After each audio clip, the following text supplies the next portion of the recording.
NISA एक अलग संगठन है, नीसा एक विचारधारा है जिसमें हमने हमेशा बच्चे से लेकर उसकी क्वालिटी एजुकेशन को लेकर, उसकी चॉइस ऑफ एजुकेशन को लेकर कि उसकी मनपसंद की एजुकेशन मिलनी चाहिए, उसके माता पिता पर एजुकेशन का अनर्गल भार नहीं पड़ना चाहिए, उस पर स्ट्रेस नहीं पड़ना चाहिए। और हमारे जो सबसे सम्मानित शिक्षक वर्ग है जिन पे ये जिम्मेदारी है बच्चों को शेप करने की, जो आने वाले राष्ट्र का भविष्य है, उनका भविष्य बनाने की, ताकि एक मजबूत भारत का निर्माण हो सके, उनको सुरक्षा मिल सके। कोचिंग को रेगुलेट करने के मुद्दे में लगातार संघर्ष कर रहे हैं और पूरे भारत में जितना जैसा हमारा ऊपर जो कसर छोड़ा जाता है, खासकर जो निजी विद्यालय, जो बजट प्राइवेट स्कूल्स है, हमारे लिए हर एक कमरे नाप के बनाना पड़ेगा, हर एक चीज रेगुलेशंस के हिसाब से होती है।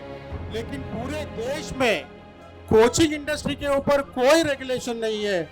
आपके हाथ में जो प्लकार्ड्स है उसमें हमने ये भी कुछ प्लकार्ड्स है जिसमें श्री मोदी जी ने बोला था कोटा जो एक नया काशी है, लेकिन पिछले कुछ दिनों में लगभग 26 सुसाइड हो रखा है कोटा में। ये केवल राजस्थान की बात है, पूरे भारत में रोज एक बच्चा सुसाइड कर रहा है, माँ बाप परेशान है, इसके ऊपर कोई चिंता नहीं है, कोई व्यवस्था नहीं है। कोचिंग इंडस्ट्री के सारे छूट दे रखी है। कोटा में इस 8 महीने 2023 के 8 महीने के अंदर अंदर 26 स्टूडेंट ने सुसाइड कर लिया है, जिसमें से एक कोचिंग इंस्टीट्यूट के 20 बच्चे हैं। 20 बच्चे एक ही कोचिंग इंस्टीट्यूशन के हैं, लेकिन एक भी बच्चे के सुसाइड पर कोई भी एफआईआर तक दर्ज नहीं हुई है।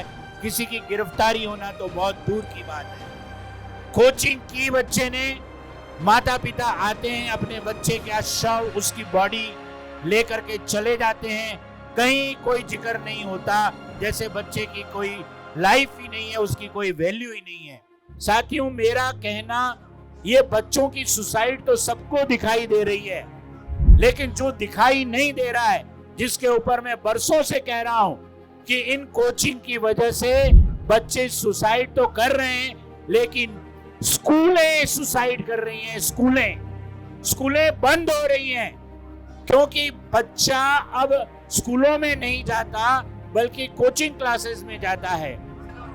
मेरे स्कूल में टीचर ने पढ़ाया पी से पैरेट, बच्चा कोचिंग में घर गया, कोचिंग वाले ने पी से पढ़ाया पपाया, बच्चा बड़ा आज्ञाकारी था, बच्चे ने मान लिया कि स्कूल में पी से पैरेट होता है और घर में पी से पपाया होता है। संडे को पिताजी घर थे, पैसा खर्च करते उन्होंने पूछा, बेटे पी से क्या हुआ? बच्चा सोच रहा है कि स्कूल वाले का बताऊं या ट्यूशन वाले का बताऊं।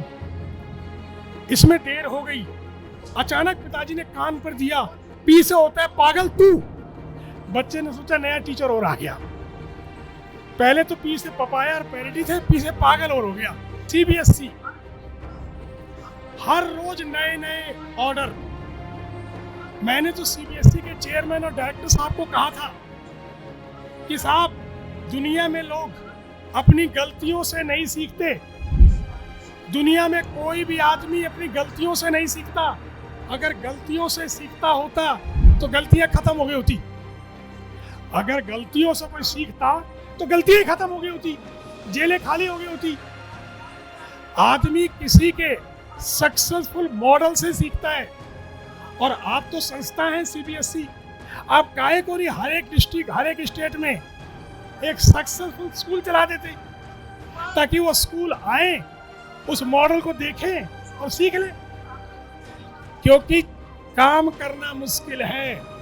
भारत में बहुत से उन लोगों को भी विद्वान कहा जाता है जो बोलते ज्यादा हैं।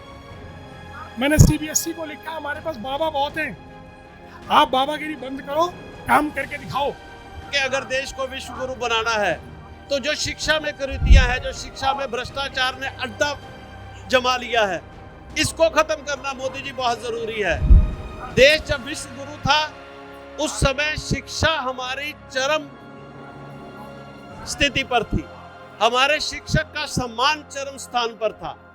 आपने देखा होगा राम राज्य की जिसकी बात की जाती है, उस समय महर्षि वशिष्ठ का कौन सा स्थान था, गुरुओं का कौन सा स्थान था। और शिक्षा किसके हाथ में हुआ करती थी? शिक्षा समाज के हाथ में हुआ करती थी, गुरुओं के हाथ में हुआ करती थी, और गुरुओं का सम्मान सर्वोपरि हुआ करता था। अगर देश को विश्व गुरु बनाना है तो माननीय प्रधानमंत्री जी, हम यहाँ पर आज बहुत थोड़ी संख्या में आए हैं। हमने आपको कहा हमको नेता नहीं है, हम शिक्षक हैं। हम स्कूल में बैठे ही अच्छे लगते हैं। हमें आप इस तरह का काम दें कि हम स्कूल में बैठकर पूरी तन्मयता से इन बच्चों का भविष्य सुधारने का काम करें, और जो लक्ष्य आपने निर्धारित किए हैं उनको जो है कामयाब करने का काम करें। लेकिन इसके लिए हमें अपने शिक्षकों को सुरक्षित करना होगा। और शिक्षक भी कौन है आप ये बताइए? आप डाटा निकाल के देखें, 80% महिलाएं इस कार्य में कार्यरत। और हमारे देश का सबसे बड़ा नारा क्या है? बेटी बचाओ और बेटी पढ़ाओ।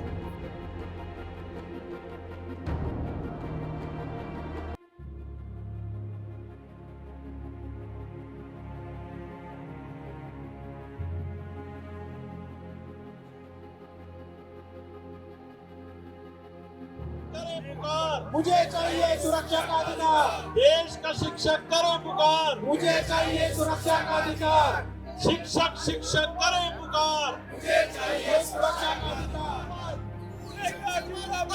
जिंदाबाद जिंदाबाद जिंदाबाद जिंदाबाद। स्कूल सेफ्टी एक्ट लागू करो, स्कूल सेफ्टी एक्ट लागू करो। शिक्षा जिंदाबाद। कोचिंग सेंटर को रेगुलेट करो, कोचिंग सेंटर को